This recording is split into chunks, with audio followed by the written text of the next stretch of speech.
어려서부터 차별 대우를 받으면서 고등학교를 다닐 때까지 제대로 된 표창장 한번 받아본 일이 없는 그런 학생이었습니다. 사람들로부터 왕따를 당하고 멸시와 천대를 받았습니다. 대학 시절에 평균 학점이 C 학점이었다고 합니다. 그에게는 또 약점이 있습니다. 부모가 이혼을 하고 유대인이라는 그런 열등감이 있었다고 합니다. 잦은 이사 그리고 유대인이라는 이유 때문에 친구들로부터 따돌림을 당하고 놀림을 당하고 괴롭힘을 당했습니다. 그러다 보니까 혼자 있는 시간이 많아졌습니다.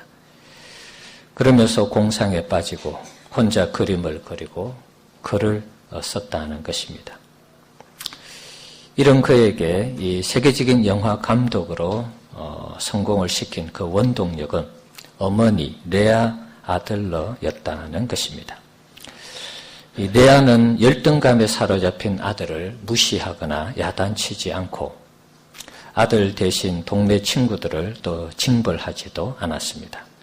영화를 좋아하는 아들의 그 우수성을 발견하고 저렴한 무비 카메라를 선물해 주었습니다.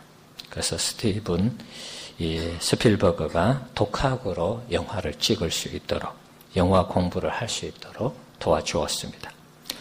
고등학교 시절 괴롭힘을 당해서 결석을 자주 할 때도 야단치기보다는 타이르고 이해를 시켰습니다.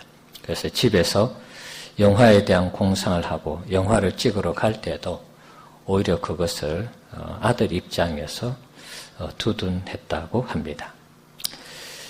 어머니의 이런 지극한 돌봄과 또 사랑, 어머니의 기대에 힘입어서 이 스티븐 스필버그 감독은 이 시대 최고의 감독으로 자리 잡고 있습니다. 어머니가 이렇게 아들을 향한 그 기대감이 있을 때, 그 기대에 부응하는 아들이 되었을 때 세계적인 명감독이 되었다는 그런 이야기입니다. 우리 사랑하는 성도 여러분, 하나님께서 우리에게 어떤 기대감을 가지고 있습니다. 새해를 시작하면서 하나님이 우리에게 어떤 기대감을 가지고 있을까? 그 부분을 한번 우리가 살펴보면서 오늘 말씀을 들었으면 합니다. 3주 걸쳐서 설교한 내용들은 어떻게 보면 우리의 바람을 제가 설교를 했습니다. 하나님 앞에 우리가 어떻게 하면 다윗처럼 복을 받을 수 있는가? 사실 우리의 어떤 소원, 우리의 소망을 이루기 위해서 하나님 앞에 우리가 어떻게 해야 되는가? 거기에 좀 초점을 맞추었죠. 자, 오늘은 하나님이 우리에게 기대하는 것이 무엇일까? 거기에 초점을 맞추어서 함께 말씀을 살펴봤으면 합니다. 하나님이 우리에게 기대하는 바는 개인마다 분명히 다릅니다. 우리의 삶의 환경이나 처지가 다 다르기 때문에 개인이 하나님 앞에서 하나님의 기대하는 바가 다 같을 수는 없겠죠. 하지만 또 공통점도 있습니다. 오늘은 공통점을 중심으로 살펴보려고 하는 것입니다. 오늘 본문을 보시면 포도원에 무화과 나무를 심었습니다. 3년 동안 심었는데 열매가 없었습니다. 그래서 주인이 말합니다. 찍어버려라.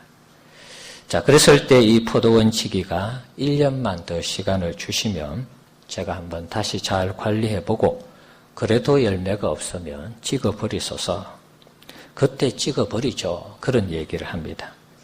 1년이라는 기회가 주어졌습니다. 그래도 안 되면 나무는 죽는 것입니다.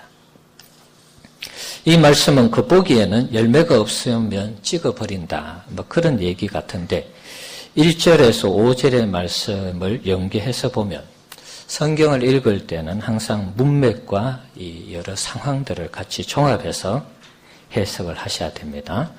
특정 부분만 해석하게 되면 오해할 수 있는 일들이 굉장히 많이 있습니다. 자, 오늘 본문은 1절에서 5절 말씀과 연관을 지어서 여러분들이 이해를 하셔야 됩니다. 예루살렘에서 끔찍한 두 사건이 일어났습니다. 1절에서 5절의 내용을 보시면 빌라도가 어떤 갈릴리 사람들의 피를 그들의 제물에 섞은 일로 어떤 사람들이 얘기를 합니다. 그러면서 하는 말이 이 사람들이 죽은 것은 그 사람들이 죄가 많아서 죽은 것이 아니냐 이렇게 말을 하죠. 자, 그랬을 때 예수님은 뭐라고 얘기합니까? 만일 너희도 회개하지 아니하면 이와 같이 망하리라. 또 실로암 망대가 무너졌습니다. 그래서 사람이 18명이 깔려서 죽었습니다. 역시 이 사람들도 우리보다 죄가 많아서 사고로 죽은 거 아닙니까? 이렇게 말할 때 예수님이 그렇게 말씀하시지 않고 역시 너희도 만일 회개하지 아니하면 다 이와 같이 망하리라. 그렇게 말씀하고 있습니다. 1절에서 5절에 이 말씀을 하고 나서 이어서 오늘 본문으로 연결이 되는 것입니다. 자, 우리가 단순히 이 오늘 본문만 가지고 얘기를 하면 이 열매가 없으면 찍어버린다. 열매가 없으면 하나님께서 심판한다. 이렇게 접근하게 되면은 우리가 이해하고 있는 우리가 믿음으로 구원을 얻는다는 이 진리, 예수를 믿음으로 구원 얻는 이 진리와 배치되는 그런 말씀이 되죠.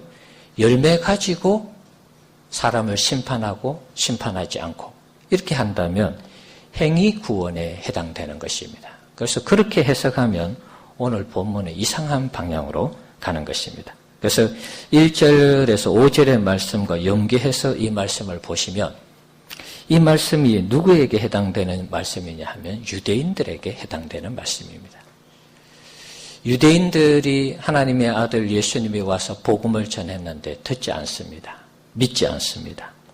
자, 그랬을 때 예수님께서 회개하지 아니하면 사건이 일어나서 빌라도에 의해서 죽임을 당하고 망대가 무너져서 죽임을 당한 이런 사람들처럼 회개하지 아니하면 망한다. 그 이어서 나오는 오늘 본문이 열매에 관계되는 말씀이죠. 그래서 회개에 합당한 열매를 맺지 아니하면 너희들도 다 망한다. 하나님의 심판을 받는다. 이 이야기입니다. 그래서 이 이야기는 유대인들에게 적용되는 그런 말씀입니다. 우리에게 곧바로 적용을 하면 교리적인 충돌이 일어나는 것입니다. 자, 우리는 행위로 인해서 구원을 받는 종교가 아닙니다. 기독교는 믿음으로 구원을 받는 종교죠. 자, 그런 의미에서 오늘 본문은 유대인들을 향한 하나님의 경고라. 그렇게 보면 되겠습니다. 그들이 회개의 열매를 맺지 아니하면 하나님의 준엄한 심판을 받는다는 것입니다. 자, 그러면 이제 우리 성도님들이 이 본문을 읽을 때, 이거 오늘 또 목사님이 새해를 시작하면서 열매를 안 맺으면 하나님 심판을 받겠다. 겁을 주면서 우리에게 뭔가를 자꾸 열매 맺도록 하시려고 하는 모양이다. 그런 생각하시죠? 근데 이게 우리하고 별로 상관없다 그러시니까 여러분들은 참만 다행이다. 뭐 그렇게 생각하실지 모르겠습니다. 자, 하지만 우리도 이 말씀에서 자유로울 수는 없습니다. 믿음으로 구원받고 행위 구원이 아니라고 말씀드렸습니다. 그럼에도 불구하고 자유로울 수가 없는 것입니다. 우리가 예수를 믿음으로 구원을 받았는데 우리 역시 하나님의 특별한 사랑을 입었습니다. 포도원에 무화과를 심었다 그랬습니다. 왜 심었겠습니까, 여러분? 포도원은 널려 있습니다. 포도원에 포도나무가 심겨져 있었겠죠? 그런데 이 주인은 특별한 이 과일을 먹고 싶었던 것입니다. 무화과는 어떤 의미에서 특별한 존재입니다. 주인 입장에서는 포도원에 포도가 널려 있으니까 늘 먹던 거니까 새로운 걸 하나 심어서 새로운 과일을 먹어야 되겠다. 그래서 늘 눈여겨보는 것이죠. 그런데 1년이 지나고 2년이 지나고 3년이 지나도 열매가 맺히지 않는 것입니다. 그러니까 땅만 차지하니까 찍어버리라 이렇게 말한 것입니다. 우리도 마찬가지입니다. 유대인들도 마찬가지죠. 하나님의 특별한 사랑에 의해서 선택받은 백성이죠. 그래서 선민 이스라엘이라 그러지 않습니까? 그런데 하나님의 아들을 보냈는데 이 유대인들이 예수님을 믿지 않는 것입니다. 유대인들이 자기도 안 믿을 뿐더러 믿으려고 하는 사람을 다 잡아 죽이고 핍박을 주고 박해를 가하는 것입니다. 그러니까 하나님께서 유대인들을 향해서 회개에 합당한 열매를 맺지 아니하면 망한다, 찍어버린다. 그 이야기를 지금 하고 있는 것입니다. 우리도 마찬가지입니다. 우리도 하나님의 특별한 은혜를 입었습니다. 예수 그리스도의 십자가의 은혜로 우리가 하나님의 자녀가 되고 백성이 되었습니다. 세계 모든 만민들 중에서 고르고 골라 우리가 하나님의 자녀가 되고 백성이 된 것이죠. 이방인들 중에 우리가 구원을 받았습니다. 우리는 특별한 존재입니다. 그런 의미에서 마치 포도원의 무화과 나무처럼 우리가 특별한 존재로 하나님 앞에 선택을 받은 것입니다. 하나님이 우리에게 관심이 많습니다. 내 아들을 희생해 가면서 우리를 구원했기 때문에 나의 자녀가 나의 백성이 어떻게 살아가는가, 어떤 열매를 맺는가 이 관심이 있는 것입니다. 그래서 유난히 잘 지켜보는 것입니다. 그런데 열매가 없는 우리의 모습을 보면서 하나님은 실망을 하는 것이죠. 내 아들을 희생하면서까지 많은 사랑을 쏟아붓고 많은 희생이 있었음에도 불구하고 희생을 쏟아붓고 구원했는데 그 선택받은 하나님의 백성들이 제대로 된 열매를 맺지 못한다. 그러면 실망하는 것이죠. 자, 그런 측면에서 오늘 말씀을 그러면 우리가 열매를 못 맺으면 하나님이 우리를 심판하신다? 구원을 없애버린다? 구원을 취소하신다?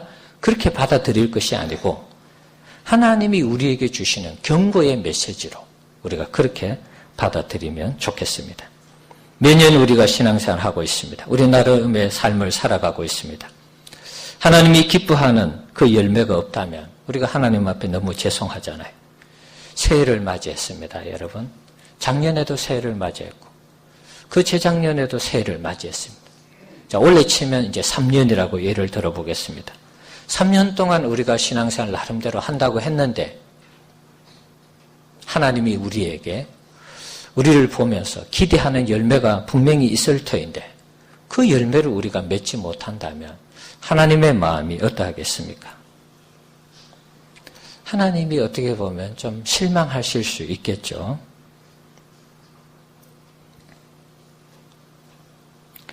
하나님은 우리에게 기대하는 바가 있습니다. 우리에게 무엇을 기대할까요? 저는 다른 것보다도 공통적인 부분을 오늘 말씀드린다고 했으니까 개인에게 기대하는 바가 있는 반면에 또 우리 모두에게 공통적으로 기대하는 바가 있을 것입니다. 그것이 뭐냐 하면 성장과 성숙인 것입니다. 자, 한번 따라합시다. 성장과 성숙. 하나님이 우리에게 공통적으로 기대하는 것은 성장하고 성숙하는 것입니다. 이것이 제 생각이라면 여러분들이 오늘 말씀을 귀담아 듣지 않아도 됩니다. 그러나 하나님이 정말 그렇게 생각한다라고 여러분이 생각하신다면 오늘 말씀에 귀를 기울이셔야 되는 것입니다. 우리가 매년 새해를 맞이해서 새롭게 시작합니다. 작년과 올해 여러분 무엇이 달라졌습니까? 뭔가 새롭게 시작한 것이 있습니까? 작년과 비교해서 뭐라도 하나님 앞에 달라진 부분들이 있다면 지금 무화과에서 열매를 맺는 것과 같은 것이죠. 다행히 찍힐 이유는 없는 것입니다. 작년과 비교해서 우리에게 뭔가 새로운 변화가 일어나고 새로운 성장과 성숙이 일어난다면 우리는 찍힐 이유가 없는 것입니다.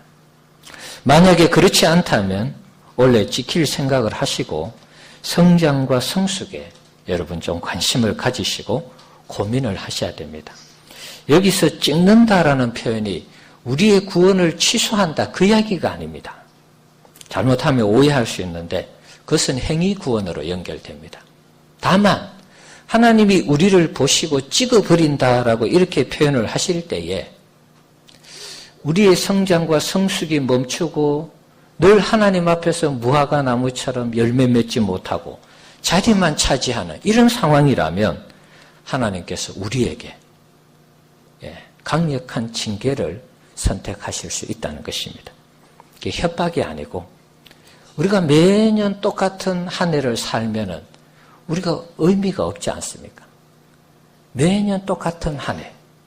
새해 시작하고 뭔가 결심하고 또 안 되고 또 새해 시작하고 뭔가 또 새롭게 결심하고 안 되고 이러다가 우리의 인생이 끝난다면 이것은 너무나 하나님 보시기에 부끄러운 그런 삶이 아니겠습니까? 그래서 이 찍어버린다라는 이 개념을 하나님이 우리에게 징계하신다. 뭐 이런 개념으로 좀 이해를 하면 좋을 것 같아요. 왜 그렇게 얘기할 수밖에 없느냐 하면 이스라엘 백성들을 보면 알 수 있습니다. 이스라엘 백성들이 하나님의 선민이잖아요. 하나님의 선택받은 백성이었습니다. 그리고 가나안 땅까지 출애굽시켜서 좋은 곳에 하나님 들여다 보냈죠. 그런데 하나님의 기대에 부응할 때는 하나님 복을 주셨죠. 그러나 부응하지 못할 때 오늘 새벽에 우리가 살펴본 말씀처럼 북이스라엘과 남유다로 나누어져서도 하나님을 제대로 섬기지 못하고 우상 숭배하고 하나님을 떠나는 이런 상황에서는 그 나라를 망하게 한 것입니다. 그리고 그 백성들을 포로 잡혀가게 한 것이죠. 하나님의 백성이라도 하나님이 원하는 열매, 신앙의 열매를 맺지 못할 때 하나님께서 심판한다는 것입니다. 그렇다고 그들이 심판을 받았지만 다 저들의 그 이스라엘 백성들의 구원이 다 취소되었느냐? 그 이야기는 아니지 않습니까? 구원이 취소된 게 아닙니다. 징계를 받아서 나라가 망하고 포로 잡혀가고 때로는 전쟁을 통해서 사람이 죽어간 것입니다. 그런 측면에서 이 심판을 징계의 차원으로 여러분이 이해를 하셔야 됩니다. 그래서 새해가 되었는데 우리가 나름대로 하나님 앞에 원래 내가 변하지 아니하면 하나님 나를 찍으신다. 나를 버리신다. 이런 각오, 이런 생각이 든다면 우리가 새로운 각오와 결단을 하지 않을까 그런 생각을 해보는 것입니다. 옛날 그대로 돌아가면 안 되고 옛 모습 그대로 살면 안 되는 것입니다. 뭔가 달라지는 모습이 분명히 있어야 하는 것입니다. 우리가 새해를 맞이했을 때 달라지는 것이 없다면 새해를 맞이할 이유가 별로 없는 것입니다. 매년 똑같은데 새해를 맞이할 이유가 뭐가 있겠습니까? 그러면 새해를 맞이해서 변하는 것이 없으면 내보고 죽으란 말이냐? 그런 여러분 마음속에 어떤 그런 반문이 올라올지 모르겠습니다. 제가 죽으라고 이런 말씀을 하는 게 아닙니다. 오해하면은 그러면은 내가 내 인생 나름대로 사는데 변하지 않고 성장과 성숙이 없으면 내 인생 그럼 끝장내란 말이냐? 그 이야기가 아닙니다. 제가 앞에서 그랬습니다. 하나님의 경고로 우리가 듣자. 그렇게 지금 말씀하고 있는 것입니다. 나의 성장과 성숙을 위해서 뭔가 새로운 결단을 하지 아니하면 그냥 이 상태로 쭉 간다면 내게 아무런 변화가 없겠구나. 그러면 그 심각성을 우리가 좀 받아들이고 올해는 뭔가 새로운 변화를 한번 만들어 보자는 것입니다. 내 목숨과 바꿀 수 있는, 나를 징계하시는 그것과 바꿀 수 있는 결단과 각오가 오늘 이 시간에 필요하다는 것입니다. 그렇지 않으면 우리가 살아있지만 죽은 것입니다. 사대 교회인가요? 살아있다고 하는데 예수님이 볼 때는 죽었다고 그러지 않습니까? 여러분의 가정에 자녀가 있는데 자녀가 태어나서 계속 자라지 않습니다. 그러면 이게 문제가 심각한 것입니다. 다행히 장애아라면은 장애아이기 때문에 자라는데 나름의 문제가 있겠죠. 장애아를 비하하는 게 아닙니다. 장애인 아이가 있으면 우리가 돌보고 사랑해야죠. 끝까지 책임을 져야 됩니다. 제가 이야기하는 것은 장애가 없는데도 아이가 자라지 않고 성장하지 않고 성숙하지 못하다. 그러면 부모의 고민이 되는 것입니다. 애가 10살이 되고 15살이 되고 20살이 되는데 여전히 초등학교 1학년 정도의 수준으로 있다면 그 부모 입장에서 어떻겠습니까, 여러분? 정말 속이 터지는 것이, 속이 타는 것입니다. 우리 애가 장애도 아닌데 왜 애가 자라지 못하는가? 말하는 것도 어눌하고 생각하는 것도 그렇고 행동하는 것도 그렇고 여러 가지 면에서 아이가 성장하지 못할 때 걱정이 되는 것입니다. 제가 이야기하는 것은 이런 것입니다. 하나님이 우리에게 기대하는 바가 있습니다. 하나님이 우리에게 어떻게 자라가기를 원하는지 기대하는 그 바가 있다는 것입니다. 때로는 해야 될 것이 있고 하지 말아야 될 것이 있고 때로는 보완해야 될 것이 있고 때로는 우리가 가감하게 버려야 될 것이 있습니다. 어떤 형태로든 하나님의 자녀가 변화되고 새로워지는 이 모습을 하나님은 우리에게 기대하는 것입니다. 시간이 지날수록, 해가 지날수록, 바뀔수록 하나님은 더더욱 기대하는 것입니다. 우리도 하나님께 해가 바뀔 때 원래는 이렇게 됐으면 좋겠다. 그런 기대하는 바가 있잖아요. 마찬가지로 하나님도 우리에게 해가 바뀌면 작년보다는 올해는 더 성장하고 더 성숙하겠지. 이런 기대감이 하나님에게도 있는 것입니다. 하나님에 대해서 전혀 생각하는 분들이 없었다면 내가 하나님 중심으로 살아야지. 그렇게 바뀌어져 가는 것을 하나님이 원하신다. 그런 말입니다. 봉사를 전혀 하지 못하던 분들이 교회 와서 봉사하는 것. 하나님 기뻐하는 것이죠. 작년에는 안 했는데 올해는 열심히 봉사하구나. 죄를 먹고 즐기던 분들이 이 죄를 끊어야 되겠구나. 이 죄가 나를 망하게 하는구나. 그래서 그 죄를 끊는 거 하나님 기대하시는 바죠. 죄를 지으면 여러분 하나님 용서해 주십니다. 그러나 그 죄를 언제까지 계속 우리가 짓겠습니까? 한번 결단해야 된다는 것이죠. 하나님 보시기에 뭔가 부족한 부분들이 있다면 그것을 보충하고 완전하게 하기 위해서 우리가 나름대로 결단을 해야 되는 것입니다. 기도하지 못하는 분들이 예를 들어서 원래부터 내가 기도해야지. 그래서 기도하는 것, 이것이 변화된 모습이잖아요. 성장하고 성숙한 모습입니다. 전도하지 못하는 분들이 전도하고, 봉사하지 못하는 분들이 봉사하고, 헌금생활 못하던 분들이 헌금생활하고, 선교하지 못하던 분들이 선교하고, 감사하지 못하는 분들이 감사하면 성장하는 것이죠. 무엇이든 하나님 보시기에 아름다운 것이면 우리 성도님들이 뭔가 하나라도 변화된 모습으로 하나님을 섬기기를 우리 하나님이 원하신다는 것입니다. 어떻게 여러분 좀 동의하시는지 모르겠습니다. 하나님이 우리의 삶과 우리의 신앙을 보면서 정말 성장과 성숙을 기대한다. 이런 부분에 여러분 동의하십니까? 그렇다면 여러분이 동의한다면 아멘이라고 말했다면 올 한 해 성장과 성숙을 이루어야 하는 것입니다. 하나님은 우리에게 늘 좋은 포도 맺기를 원하시는데 우리가 계속해서 덜 포도를 맺는다면 그것은 하나님을 실망시켜 드리는 것입니다. 우리 각자에게 달란트를 주셨는데 한 달란트 받은 자처럼 아무것도 하지 아니하고 그것을 썩힌다면 무익한 종이라고 하나님이 책망하는 것이죠. 우리 성도님들, 우리의 존재 가치는 무궁무진합니다. 그 값을 매길 수가 없습니다. 우리의 존재 가치가 왜 그렇게 높은 것입니까? 하나님의 아들의 생명을 대신해서 우리가 하나님의 자녀가 되었기 때문에 그런 것입니다. 여러분 자신을 시시한 사람으로 여기면 안 됩니다. 천하보다 귀한 한 영혼이 천하보다 한 영혼이 귀하다 그런 표현을 하죠. 수많은 영혼을 위해서 예수님이 십자가에 죽으셨어요. 예수님이 여러분을 살리기 위해서 죽으신 것입니다. 그렇다면 온 천하 수백 개 수천 개가 더 되는 것을 어떻게 보면 예수님은 그걸 다 희생하면서까지 우리를 위해서 십자가에 죽으신 것입니다. 그렇게 생각한다면 우리의 이 존재는 어마어마한 가치가 있는 것입니다. 제가 성장과 성숙을 얘기하고 변화와 새롭게 됨을 얘기할 때 우리 성도님들은 뭐 이렇게 살다가 죽지 뭐 그러실 분도 있는지 모르겠습니다. 그냥 이렇게 살다가 그냥 이대로 신앙생활 하다가 하나님 부르시면 가지 이런 생각을 하는 분들이 있을지 모르겠습니다. 이렇게 말씀하시면 안 되는 것입니다.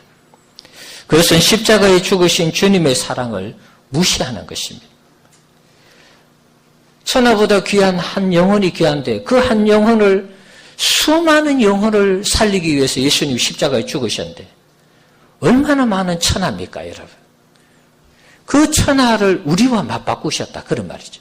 근데 내가 성장과 성숙도 필요 없고 그냥 이대로 살다가 하나님 부르시면 가지 부끄러운 천국이라도 구원이라도 받지 그러고 우리가 변화와 성장, 성숙을 우리가 이루어가지 못한다면 그것은 하나님을 모독하는 행위라 그런 말입니다. 아무렇게나 살다가 죽도록 하기 위해서 우리를 구원하신 것이 아닙니다. 하나님은 여러분을 통해서 하나님이 영광 받으시기를 원하시고 여러분을 통해서 하나님이 기뻐하기를 원하시는 것입니다. 여러분이 못하시는 것을 하나님이 강제로 하라고 하는 법은 없습니다.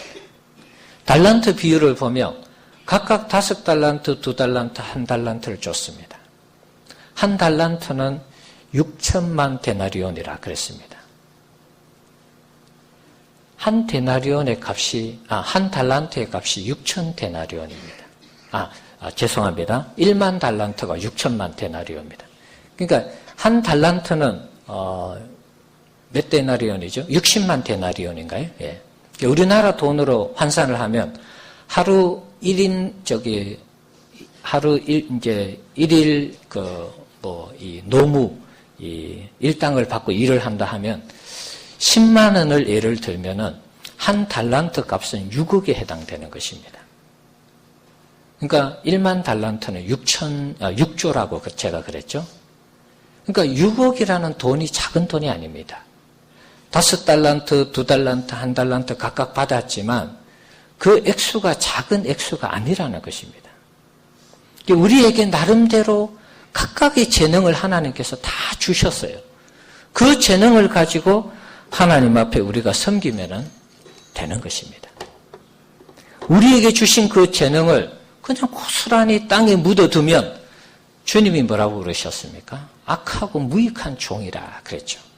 거기도 보면은 바깥 어두운 곳에 내쫓아라. 거기서 슬피 울며 이를 갈미 있으리라. 이렇게 말씀하시죠. 그것도 여러분 행위 구원으로만 볼 게 아니고 행위 구원으로 보면 우리가 그 말씀하고 상관이 없어지는 것입니다. 다만 우리가 하나님의 자녀로 백성으로 부름을 받았는데 하나님이 각자에게 달란트를 주셨는데 그것을 아무것도 하지 아니하고 묵혀둔다면 썩힌다면 우리가 책망을 받는다는 것입니다. 그러니까 자리만 차지하고 있으니까 그냥 찍어버리라. 있으나 마나 하니까 필요 없다. 하나님은 이런 계산법을 동원하는 것입니다. 제가 앞에서도 말씀드렸습니다. 이걸 경고의 메시지로 들으셔야 됩니다. 내가 교회 와서 자리만 차지하니까 내가 필요 없는 존재인가. 이렇게 말씀을 들으면 완전히 오해하는 것입니다, 여러분. 그게 아닙니다. 하나님의 경고의 말씀을 들으면서 올 한 해 내가 어떻게 성장하고 성숙할 것인가, 어떻게 변화할 것인가, 여기에 관심을 좀 가져달라는 것입니다. 주님의 놀라운 사랑을 우리가 받은 그러한 사람들이라면 이 변화와 성장에, 성숙에 관심을 가져야 된다. 그런 말입니다. 여러분이 못하던 거 있습니다. 여러분 혹은 또 고이든 자이든 안 하는 것이 있습니다. 신앙생활 할 때도 나름의 선을 그어놓고 신앙생활 하는 분들이 있습니다. 내가 더 이상 이 깊은 곳까지 발을 들여놓지 않겠다. 그렇게 하면서 신앙생활 하는 분들도 있습니다. 그러나 중요한 것은 여러분, 어떤 형태이든 여러분들이 하지 않는 거, 하지 못하는 거, 이것을 여러분들이 하려고 도전을 하시고 시도를 하셔야 됩니다. 주일 성수가 안 되는 분들은 내가 주일 성수만큼은 원래 한번 해보리라. 그런 성장과 성숙을 이루어가야 되는 것입니다.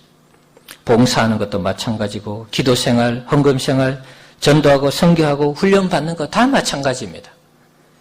여러분이 다 담을 쌓아두시면 매년마다 똑같은 그런 신앙생활을 할 수밖에 없습니다. 그러면은 하나님을 더 이상 어느 정도까지는 이해하지만 하나님을 더 깊이 이해할 수 없고 경험할 수 없고 체험할 수 없는 것입니다. 하나님을 알지만 극히 일부분만 아는 것이 되는 것입니다. 그러면 우리의 신앙의 수준이 어린아이와 같은 신앙의 수준밖에 안 되는 것입니다. 어린아이가 처음에 갓 태어난 아이가 들어누워서 엄마가 주는 젖을 먹고 우유를 먹지 않습니까? 애가 재롱을 부립니다. 귀여워서 저 병을 물리고 저절 물립니다. 그러나 1년 지나고 2년 지나면 아이가 어떻게 합니까? 뒤집고 기어다니고 걸어다니고 이제 자기 손으로 밥을 먹고 그러지 않습니까? 언제까지 우리가 남이 떠먹여주는 그것만 먹어야 되느냐 그런 말이죠. 신앙생활을 하다 보면 우리에게 성장판이 있습니다. 하나님께서 우리에게 은혜를 주실 때 그 성장판이 우리에게 작동하는 것입니다. 그때는 여러분 열심히 봉사하고 섬기고 말씀을 가까이 하고 기도 생활해야지 믿음이 쑥쑥 자라는 것입니다. 가만히 있으면 아무것도 안 되는 것입니다.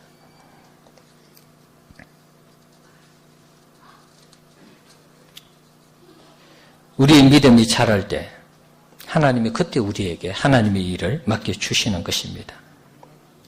하나님의 일을 맡겨주실 때 그냥 우리를 그냥 일을 맡겨주는 게 아니죠. 사람을 붙여주시고 물질을 붙여주셔서 하나님의 일이 되도록 하는 것입니다. 그 과정 속에 하나님이 우리에게 개인적으로 또 그 복을 누릴 수 있도록 하나님이 역사하는 것입니다. 사랑하는 성도 여러분, 다윗과 솔로몬을 보십시오. 하나님이 하나님의 일을 할 때 그들을 그냥 두지 않았습니다. 다윗이 하나님을 위하는 그 중심을 가졌을 때 어디를 가든지 이기게 하는 그런 축복을 주셨죠. 솔로몬도 마찬가지입니다. 왕이 되었을 때 지혜를 구하고 일천번제를 드리면서 어떻게 하면 이 백성들을 하나님 앞에 바르게 세울 것인가 그런 중심을 가지고 일천번제를 드렸죠. 그랬을 때 솔로몬에게도 복을 준 것입니다. 어떻게 보면 솔로몬과 다윗은 하나님을 위하는 그 중심밖에 없었습니다. 나머지는 하나님이 알아서 다 주신 것입니다. 그 대표적인 것이 뭐냐 하면 성전공사였죠. 대표적인 것이. 성전을 멋있게 짓도록 하나님이 배후에 역사하셨습니다. 그리고 그곳에 와서 기도하면 하나님 들어주시겠다. 그렇게 약속을 하셨죠. 그런데 그 다음 세대에 어떻게 되었습니까, 여러분? 다윗과 솔로몬 이후 시대에 화려한 성전이 있었지만 그들이 하나님을 섬겼습니까? 하나님 제대로 못 섬겼습니다. 바알과 아세라 우상을 섬겼습니다. 사회는 타락하고 부정부패, 불의가 만연했습니다. 공의로운 사회가 되지 못했습니다. 하나님의 법이 시행되지 못했습니다. 성전이 화려하게 있었지만 하나님이 역사하지 않았습니다. 하나님이 떠나버린 것이죠. 나중에 어떻게 됐습니까? 성전이 다 부셔지는 것입니다. 완전히 불타버리고 거기에 있는 금이라고 생긴 것은 모든 금들을 다 벗겨서 가져가도록 한 것입니다. 하나님이 힘이 없어서 그렇게 했을까요? 하나님이 성전을 지킬 힘이 없어서 성전이 파괴되고 이스라엘 나라가 망하고 포로로 잡혀가도록 그렇게 했을까요? 하나님 앞에서 하나님의 백성으로서 하나님이 기대하는 그 기대를 채우지 못할 때 하나님이 그렇게 하신 것이죠, 여러분. 하나님이 기대하시는 바에 우리가 그 기대감을 충족시키지 못할 때 오늘 이 본문 말씀이 여러분 생각나셔야 됩니다. 다시 한 번 더 말씀드리지만 하나님의 경고로 들으셔야 됩니다. 내가 필요 없다 그 이야기가 아닙니다, 여러분. 구원은 행함으로 우리가 구원받는 게 아닙니다. 믿음으로 구원받는다고 계속 말씀드리고 있습니다. 다만 우리가 예수를 믿음으로 구원받은 이 은혜가 크다면 하나님 앞에서 매년 성장하고 성숙하는 그런 하나님의 기대에 부응하는 하나님의 백성이 되어야 된다. 그 말입니다. 그렇지 아니하면 하나님이 우리에게 징계를 가하는 것입니다. 그것이 때로는 우리가 받고 싶지 않은 고통스러운 징계로 임하는 것입니다. 사랑하는 성도 여러분, 원래 하나님께서 우리에게 기대하는 바가 뭘까요? 우리 개인이 정말 알고 싶다면 하나님께 여러분 기도해 보시기 바랍니다.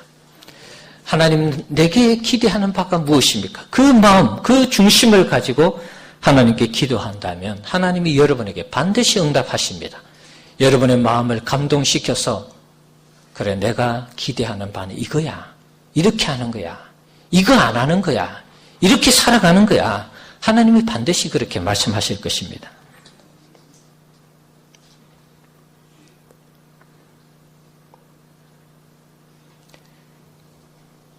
하나님은 우리가 매년 똑같은 한 해를 보내기를 원치 않습니다.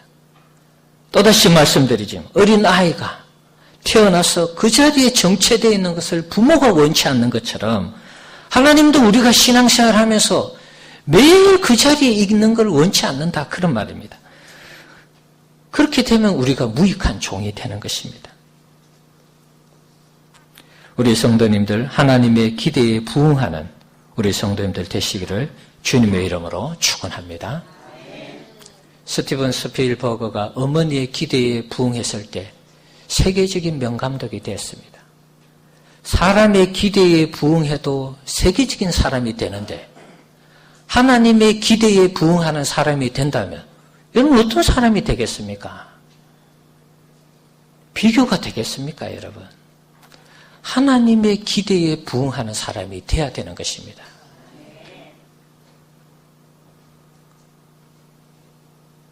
하나님의 기대에 부응할 때 하나님이 우리에게 오셔서 너의 소원이 무엇이냐? 내가 어떻게 해주기를 원하느냐? 내가 무엇을 해주기를 원하느냐? 이렇게 물으시는 것입니다. 다윗이 그런 주인공이었고 솔로몬이 왕을 시작할 때 첫 번째 그 초창기에 가졌던 그 마음이지 않습니까? 올 한 해 우리 성도님들 하나님의 기대에 부응하는 성도님들 되셔서 하나님을 기쁘시게 하고 하나님을 영화롭게 하고 하나님께 뿌듯한